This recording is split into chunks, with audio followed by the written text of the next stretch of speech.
नमस्कार. आज आपण कृष्णमूर्ती ज्योतिष आणि धंदा की नोकरी या विषयावर बोलणार आहोत. तर भावचलित पत्रिकेमधील 10वा भाव म्हणजे कर्मस्थान. यावरून तुम्ही उदरनिर्वाहासाठी नोकरी कराल की व्यवसाय कराल या गोष्टी समजतात. 2, 6, 10 या भावांचा एक अर्धत्रिकोण तयार होतो.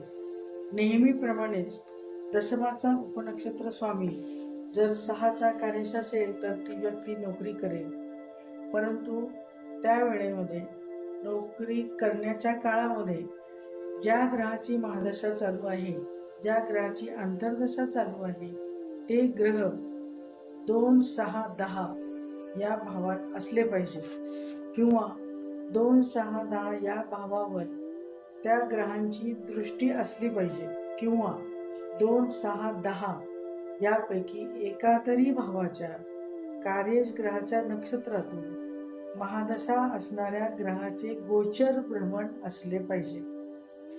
दशम भावाचा उपनक्षत्र स्वामी जर सप्तमाचा कार्यश असेल तर ती व्यक्ती व्यवसाय करेल. मात्र मूळ भावचलित पत्रिकेमध्ये ज्या ग्रहाची महादशा सध्या चालू आहे तो ग्रह जर 5, 8, 12 या भावाचा कार्यश असेल तर व्यवसाय लाभदायक होणार नाही. 3 आणि 10 या भावाचा कार्यश असेल तर उत्तम यश मिळेल. परत एखादा व्यवहार करून भरपूर धनप्राप्ती महिन्यात होणार का, किंवा रोज भरपूर गिराईक पाहिजे असा व्यवसाय करावा का, यासाठी सप्तम स्थानाचा उपनक्षत्र स्वामी चर, द्विस्वभाव का स्थिर राशीत आहे हे पाहावे लागेल. भागीदार मिळेल का, भागीदारी टिकेल का, भागीदार फसवेल का, हा विषय परत वेगळा अभ्यासावा लागेल.